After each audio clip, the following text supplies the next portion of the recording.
ऐसी पेशाब आवर दवाइयाँ जो जिस्म से पोटाशियम को लीक नहीं होने देती। इसकी 10 mg और 20 mg की टैबलेट्स अब अवेलेबल हैं और अब ये पाकिस्तान में भी अवेलेबल है। इसका नाम है फाइनेरेनॉन।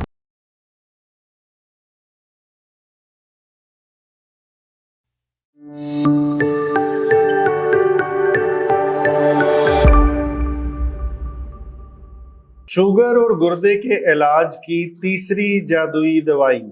अब ये कौन सी दवाई है जिसके बारे में मैंने पहले कभी जिक्र नहीं किया। जिक्र इस वजह से भी नहीं किया कि ये हमारे यहाँ अवेलेबल नहीं थी। पाकिस्तान में तो रिसेंटली आई है, बरसगीर में कुछ अर्सा पहले आ चुकी थी, इंडिया में मौजूद थी और अब ये पाकिस्तान में भी अवेलेबल। इसका नाम है फाइनेरेनॉन। ये दवाई एक असल में पेशाब आवर दवाई है।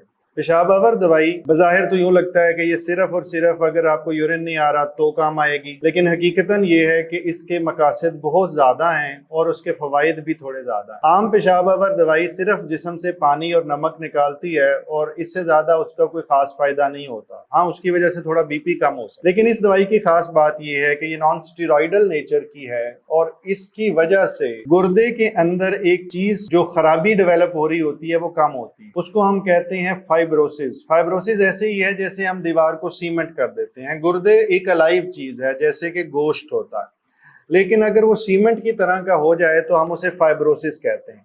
और यही वो वजह है कि जब वो गोश्त से सीमेंट की तरफ जाता है तो वो श्रिंक हो जाता है और इसी को गुर्दे की श्रिंकेज कहते हैं, गुर्दे का छोटा होना कहते हैं। इसके अंदर एक हार्मोन होता है, बहुत सारे हार्मोन होते हैं, उनमें से एक एल्डोस्टेरोन भी है जो इस फाइब्रोसिस को प्रमोट कर रहा होता है।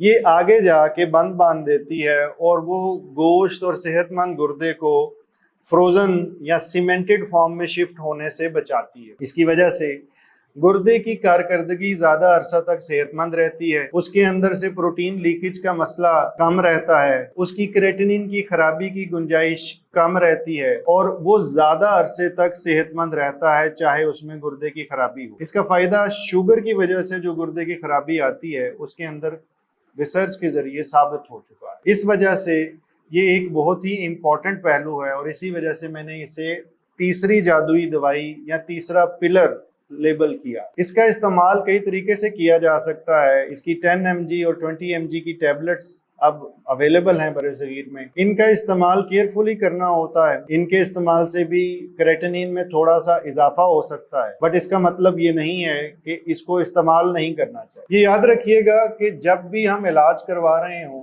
तो उसके दो पर्सपेक्टिव ज़हन में रखें कि इस दवाई को लेने से इमीडिएटली चंद दिनों में क्या होगा और 10 साल में क्या होगा। चंद दिनों में इस दवाई को लेने से, और जैसे मैंने पिछले SGLT2 पे वीडियो बनाई, एम्पा और डेपा पे वीडियो बनाई, मैंने उसमें भी ये बताया था कि इन दवाइयों के इस्तेमाल से आर्जी तौर पे कुछ अरसे के लिए क्रेटिनिन बढ़ सकता है और वो इनके मैकेनिज्म की कम्प्लेक्स मैकेनिज्म है जिसकी डिटेल में मैं नहीं जा रहा, लेकिन अल्टीमेटली 10 साल के पीरियड के बाद अगर आप दो मरीजों को देखेंगे जिनको ये डली थी या जिनको नहीं डली थी, तो जिनको डली हुई थी वो 10 साल बाद भी ज्यादा उम्मीद है कि उनके वो खुद और उनके गुर्दे रिलेटिवली सेहतमंद होंगे एज कम्पेयर टू समबडी जिसने शुरू में ये नहीं डाली। उसने कहा नहीं, मैं थोड़ी सी भी जो क्रेटिनिन का इजाफा है मैं इसे बर्दाश्त नहीं करूंगा और मुझे क्रेटिनिन अब नीचे ही चाहिए। बट अनफॉर्चुनेटली अभी तक कोई भी हम ऐसी दवाई डिस्कवर नहीं कर सके जो लॉन्ग टर्म में शुगर की गुर्दे की खराबी हो और वो सिर्फ और सिर्फ उसकी ट्रेजेक्टरी नीचे हो। हाँ, ये जरूर मुमकिन है कि शुगर और बीपी इतने खराब थे कि हमने उन्हें मैनेज किया और क्रेटिनिन नीचे आना शुरू हो गई, ये एक अलग इशू है। लेकिन जब वो स्टेबल हो जाती है तो वहां से उसे ज्यादा देर तक स्टेबल कैसे रखा जाए, गुर्दे को 20 साल तक कैसे सेहतमंद रखा जाए, ये तब के सवाल हैं और इन दवाइयों का रोल तब जाके पैदा होता है कि लॉन्ग टर्म में हम गुर्दे को लॉक कर दें। गाड़ी को क्रूज कंट्रोल जैसे लगता है, फिर हमें फिक्र नहीं होती कि रेस ब्रेक लगानी है, वो एक खास स्पीड पे चलती जाती है। ये दवाइयां भी शुगर और गुर्दे की खराबी में क्रूज कंट्रोल की तरह काम आती हैं, जो एक ही स्पीड पे गाड़ी चलती जाती है और जब आप ब्रेक मारना चाहें तो वो रुक भी जाती है। फाइनेरेनॉन को लो डोज से स्टार्ट करना होता है और आहिस्ता आहिस्ता इसकी डोज बढ़ानी होती है। अभी इसके एक्सपीरियंस पाकिस्तान के अंदर हमारे पास चंद माह का है, 1 साल भी नहीं हुआ इसे पाकिस्तान आए हुए। कुछ मरीजों जो उनसे हैं उनको मैं स्टार्ट कर चुका हूँ, उनका रिजल्ट भी ऑब्जर्व कर रहे हैं। लेकिन जो हमारे पास रिसर्च है वेस्ट की, उसने हमें ऑलरेडी बताया हुआ है कि इसके बहुत सारे फवायद। पाकिस्तान में हम इसको मॉनिटर कर रहे हैं और इससे हमें कितना फायदा होता है, गोरों को और वेस्टर्नाइज जो सी कम्युनिटीज हैं जिसे हम कॉकेशियंस कहते हैं, उनको तो फायदा हुआ, हमें कितना है इसके बारे में आने वाले वक्त में बशर्ते जिंदगी इंशाल्लाह मैं कोशिश करूंगा कि आपसे